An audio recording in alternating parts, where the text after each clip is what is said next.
Ito po ay hindi pangkaraniwan na usaping pananagutan. Ito po ay moral na usaping pananagutan. Ito po ay kaakibat sa natatanging proseso na hinaharap ng sambayanan. Ito po ay ang impeachment ng ating pangalawang Pangulo. Bakit ito natatangi? Sa kauna-unahang pagkakataon, sinakdal ang pangalawang pinakamataas na pinuno ng bansa sa pagbabanta sa buhay ng Pangulo, ng unang ginang at ng Speaker of the House. Hindi lang po ito pagbabanta. Inamin niya na kumontrata siya ng taong magsasakatuparan ng bantang ito. In other words, may kinontrata na siya na asasino o mamamatay tao. Natatangi rin dahil sa kauna-unahang pagkakataon, nasakdal din siya sa pangalawang artikulo, which is pandarambong ng kaban ng bayan or plunder. Natatangi because nasasakdal siya sa pangatlong artikulo, malbersasyon ng pananalapi ng bayan. Natatangi dahil siya ay nasasakdal sa pagtataksil sa saligang batas. And finally, natatangi dahil sinakdal siya sa mga karumal-dumal na krimen. Ngayon, ito pong paglilitis na ito, hindi lang po ang pangalawang Pangulo ang nasasakdal. Nasasakdal din po dito ang institusyon ng Senado bilang isang impeachment court. Nasasakdal din ang buong sambayanan na dapat ay buksan ang mga mata, makilahok sa proseso upang sa gayon ay matugunan ang mga pag-aagam-agam at mga katanungan. With that, I'm ready to receive your questions. Marami pong salamat. Thank you, sir. We will take the first question from Mela Lismoras of PTV4. Hi, good morning po. Attorney Bokoy. Ay, kumusta? Yes, I'm Mela po from PTV. Sir, unahin ko lang about you. What made you say yes po sa pag-accept ng post nito as spokesperson? And can you just, spokesperson ng House impeachment prosecutors, yung exact term po na pwede namin gamitin? Ako po ang tagapagsalita o spokesperson, wala akong distinction eh. The prosecution panel. So magkasama po dyan ang public prosecutors at ang private prosecutors. Ano nag-udyok sa akin na tanggapin ito? Para ho sa bayan. Kinausap ako ng ilang kaibigan na nasa prosecution panel and sa palagay nila ay ako ay makakatulong para ilahad sa taong bayan kung ano ang sinusugo ng prosecution. Tinanggap ko po after talking to my family. Nasagot ko po? Opo. And may second question lang po. Kahapon kasi, sir, inilabas na ng impeachment court, ng Senate impeachment court, yung isinumite ng kampo ni Vice President Sara Duterte na buong listahan ng kanilang mga magiging abogado dito nga sa paglilitis. And speaking of, kanina nga nabanggit nyo na kayo ay pangkalahatan na tagapagsalita ng House Prosecution Team. Sa panig po ba ng House Prosecution Team, kailan kaya natin papangalanan lahat ng kasali at kung if pwede na nating banggitin, sino po ba yung mga magsisilbing private prosecutors? Sa panig po ninyo, kailan ito? At medyo compound question lang. Anong ibig sabihin po nito na nagsumite na rin yung kampo ni Vice President Sara Duterte ng kanilang mga abogado? Ano po yung ibig sabihin nito para sa trial? Ibig sabihin po nito na naglahad na sila ng kanilang entry of appearance, ibig sabihin nito ay handa sila na dumaan sa paglilitis. Ngayon, yung inyo pong isang pangalawang katanungan, kailan ho natin papangalanan yung mga private prosecutors? All in due time. Okay, thank you po. Thank Salamat you. din po. Thank you, Mela. Billy Vegas from Abante Politico. You're recognized. Attorney, magandang umaga po. Attorney, tanong ko lang, meron po ba kayong bayad doon sa Wala po. pagiging... Gaya po na sinabi ko, ako po ay pinakiusapan kung maaring tumulong. Hindi ko na po kinakailangan ng bayad. Para ho sa bayan to. Hindi ho bayad, bayan. Next question ko po. Attorney, do you think po ba yung utos ng second impeachment court na pasagutin yung 20th Congress na House kung gusto pa nilang ituloy yung impeachment trial ay admission na pwedeng tumawid, mag-crossover yung impeachment? Okay, sa aking pong pananaw at sa pananaw ng prosecution panel, there's no such thing as crossover. Yun ang sinasabi nila na nagtapos ang 19th Congress. Ang natatapos po ay yung legislative work, yung paggawa ng batas. Yung institusyon ng Kongreso, yung institusyon ng Senado, ay hindi po yan nag-expire. Tuloy-tuloy po yan. So, I think it's a misnomer to say that will it cross over? There's nothing in the Constitution that says crossover. In fact, sa ilang decided cases, gaya po nung Pimentel versus the Joint Committee, sinabi ng Supreme Court na ang napuputol, ang nagwawakas ay ang sesyon sa paggawa ng batas. Hindi yung institusyon na nagsusurvive, tuloy-tuloy. Nasagot ko po ba? Thank you. Isa pa po. Last. Hypothetical question lang po. What if i-dismiss po ng Senate Impeachment Court yung complaint, ay yung case, nang hindi man na nag-hearing? Wala ho sa saligang batas yan. Yan ho ay betrayal. Yan ho ay hindi alinsunod sa ating saligang batas. Sapagkat, unang-una, I'm assuming ang inyong tinutukoy ay yung motion to dismiss na inilahad ni Senator Bato de la Rosa. Ang hukom po, hindi nagmo-motion. Ang nagmo-motion, yung mga partido. Yung mga grounds na binanggit ni Senator de la Rosa, yun din po yung grounds na iniakit nila sa Supreme Court.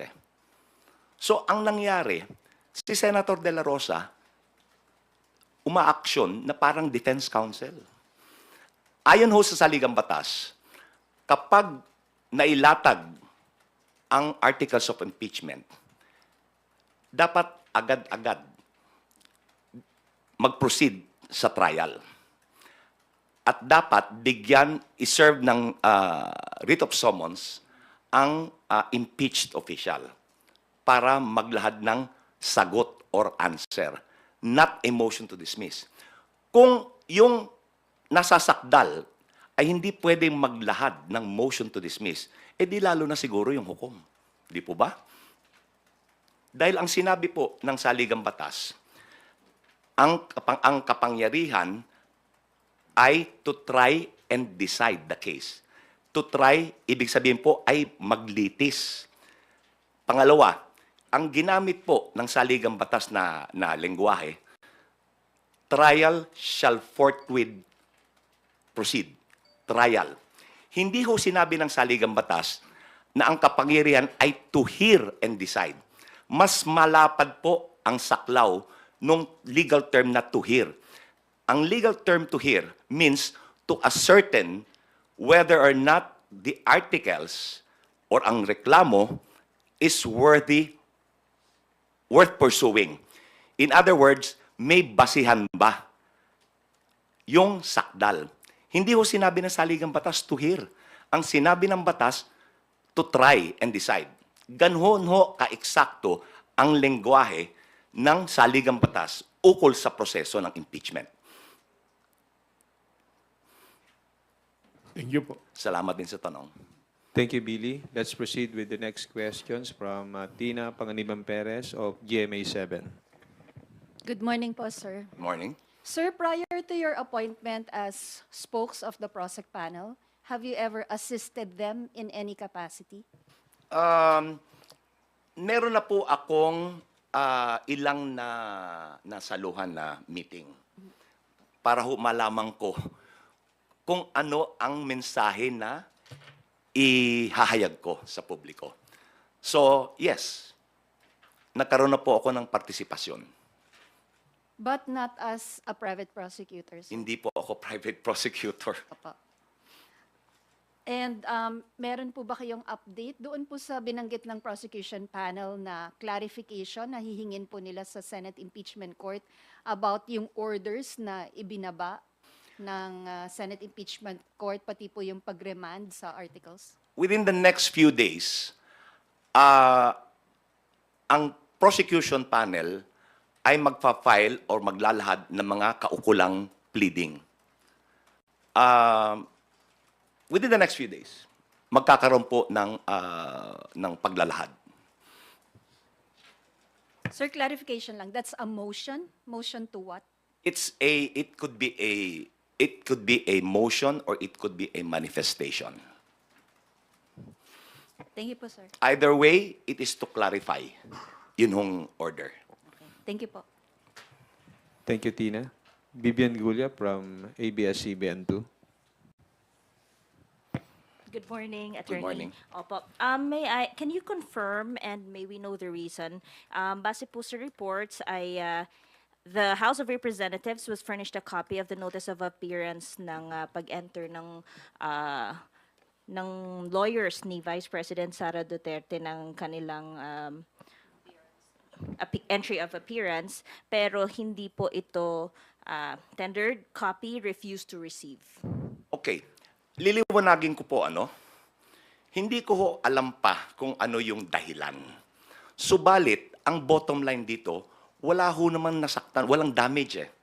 Because nung tinender nila yung service, nung entry of appearance, tender means you are constructively served. So, tanggapin o hindi, yun hong purpose was served. Because it was tendered. So, as if you received it. Pag tender po kasi, iniiwan yung dokumento, kaya tender. Kaya naman tender kasi hindi nila inacknowledge na tatanggap nila. But nonetheless, gaya na sinabi ko, no harm, no foul. Wala hong nasaktan dito, walang naagrabyado. And as of today, hindi pa po ba naisusumite ng House yung at least the compliance for the first requirement of the Senate Impeachment Court to submit a certification that the impeachment proceedings against VP Duterte here at the House of Representatives were compliant with the Constitution, and won't it derail the process po, the trial? Hindi po. Sa katotohanan, nung huling session day ng Kamara, nagpasaho ng resolusyon alinsunod sa kautusan ng impeachment court. Pero nais ko rin pong banggitin, ngayon ho, hindi pa yan naisusumite, pero naipasa na po. Gaya ng nasabi ko kanina, in the next few days, magpa-file ho ng ng appropriate pleading ang House Prosecution Panel. Ngayon, ito pong ni-require, yung ni-require ho ng impeachment court na magsumite ng certification na hindi nilabag ng Kamara yung 1-year bar rule. Ito po ay surplusage sapagkat yun hong verified articles of impeachment, yun na po yung hinihingi nilang sertifikasyon. Gaya po nung ruling ni Juan Ponce Enrile, nung impeachment trial ng ating dating punong hukom ni dating Chief Justice Renato Corona. Ang sinabi po na ruling nun ng presiding officer ng impeachment court, na kapag umabot na, kapag nailahad na ang articles of impeachment sa impeachment court, there is now attached to it the presumption of legality and regularity. Hindi na dapat pinagtatalunan. Ngayon, that is a precedent sa impeachment court. Nagtataka lang ako, bakit hindi yun sinunod ng kasalukuyang impeachment court?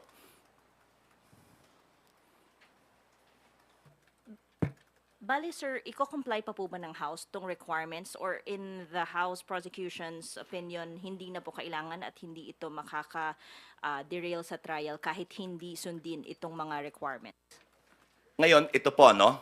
Gaya ho nabanggit ko, ang prosecution panel ay magsusumite or maglalahad ng appropriate pleading. Ngayon, I assure the public that if the House prosecution panel will not be or not provide reason for any delay. Hindi ho ang House prosecution panel ang magbibigay ng dahilan upang maantala ang trial ng impeachment. Okay. Sir, last na lang, doon sa private prosecutors, you said in due time. Kailan po itong due time? And can you provide us a background lang how they were selected and bakit sila po yung napili? Ang alam ko po, ang private prosecutors ay mga abogadong nagboluntaryo ng kanilang serbisyo. Yun po ang alam ko. Ako po ay sigurado na gaya ko, wala rin silang bayad. Dahil itong paglahok dito ay para sa bayan, hindi para sa bayad. Okay po? Okay, sir. Thank you, Ren. Thank you. Thank you, Bibian. Elson Quismorio from Manila Bulletin. Hello, Attorney. Good morning. Hello. If we may talk about SP Chis Escudero for a minute. Apparently, former Chief Justice Renato Puno is saying na SP Escudero may have exercised grave abuse of discretion. Basahin ko po, sir, yung exchange dun sa interview kung Sige. saan sinabi ni ex-Chief Justice. So yun bang ginagawa ngayon ng Senate President? Pasok ba sa grave abuse of discretion? And then Puno said, yan naman po ang pag-aaral, hindi lamang ng PhilConsa. Yan din po ang sinasabi ng mga academicians, mga deans ng colleges of law, mga professors ng constitutional law, at mga iba't ibang commentaries na naririnig natin sa mga nakakaintindi at nakakaalam sa saligang batas. Your take po on this statement? Ako po ay sumasang-ayon sa sinabi ni Chief Justice Renato Puno. Sapagkat ang mga naging actuation and ruling ni Senate President Chis Escudero as the presiding officer of the impeachment court ay wala ho sa saligang batas yan. Kagaya po ng pag-remand.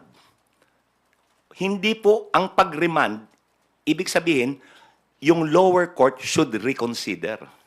Gaya po na nabanggit ko kanina. Wala hong salitang remand sa impeachment. Hindi ho angkop ang remand sa impeachment.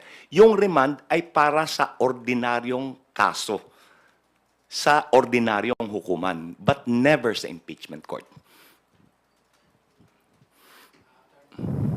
As a follow-up, Attorney, I think SP Escudero is somewhat dismissive of PhilConsa just because the President is Speaker Romualdez. Tama. Your take po. I agree. Is that fair? Is that fair? That's not fair. Because you judge the position based on the merit of what was said. Hindi yung personalidad. Sa palagay nyo ba, si Speaker, iba ho ang posisyon niya, iba ang posisyon, Presidente, Chairman ng PhilConsa. Sa palagay nyo, si Speaker Romualdez ay kayang impluwensyahan ang pag-iisip ni dating Chief Justice Puno? I don't think so.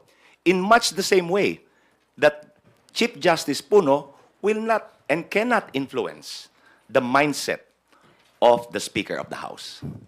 So, my take is that the argument is based on the merit of the argument, not on the personality. Hindi po personality-based yan.